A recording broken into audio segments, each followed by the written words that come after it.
Want to take a look real quickly at the laser, I'm sorry, not laser cutters, at the 3D printers. They're both FDM printers, so fused deposition modeling. So essentially they work like a hot glue gun, just kind of dropping down a bead of the material. And so there's a tutorial on the computer within the programming as to how to actually use the computer side. But as far as here, what you're going to essentially do is grab one of these plates, and you can just drop this right on in here. It slides forward, no problem. And then you can put in these posts, which it does not want to do right now. You can fight with it a little bit later. It should probably be on for doing that. But it does get very, very hot. So with that heat, we got some gloves here. And there's also this little bucket in the back here. It's supposed to get emptied every so often. It looks like it has not been. It's apparently really important to empty this, although it's nowhere near to being full. So now it's all nice and empty. And drop it back in there. And this is part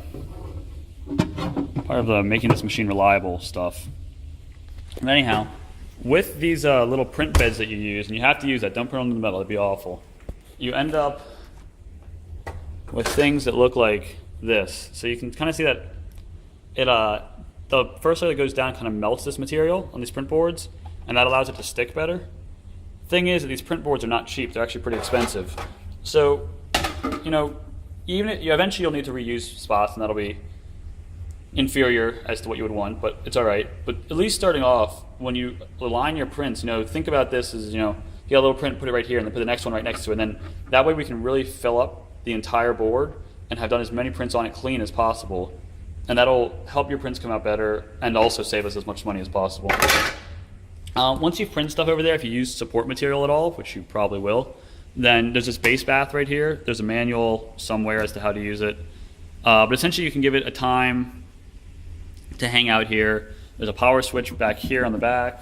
And there's this little basket you can put your part into and drop it in there. And it'll warm up and kind of go about its thing. And it'll help to melt the support material out. And then you can take it out and wash it off. This stuff can be it's nasty material. And the pure stuff that's down there is super duper nasty. So to handle it, we've got these nice big huge gloves and a super thick Dr. Horrible apron along with a face mask. Just for the sake of safety. That's some important stuff. We also have one of these little cheapo replicators. This thing will actually produce a better surface finish part.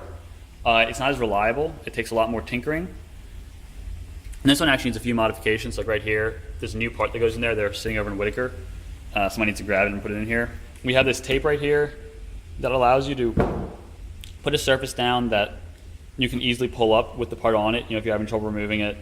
And it just makes life easier in the end. One of the things that's important to note is that the grease from your fingers will disrupt your print, so don't touch this board. And then after you've printed something, I can show you really easily how to go about that. Essentially just going to turn the thing on, right? And it's actually wired all the way up to that computer over there, I believe. So you can actually print off the computer, tell it to go, and then once it's all done, it'll beep at you, and you can come back here, and you can release this latch, take it off, and then you take your stuff off. Don't take off your parts unless they take off really, really easily with the board on there. We don't want to be applying a whole lot of force to this entire system, right? So, and then we can now go ahead and drop it back in. It drops back in real easy. As far as, doing anything else, almost everything it gives you instructions for. Whatever you want to do, it's in here, and there's tons of videos online that you can go watch from other people, so I'll leave it at that.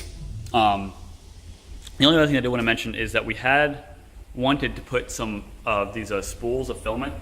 You see like that spool? We wanted to mount them up here, maybe 5 or 6 different colors, with the idea being that whenever somebody wanted to print, they could grab the filament and put it down into here and change colors really, really easily. It's something that I didn't get around to, but hopefully whoever comes after me can get to that. And that's about it for the printers.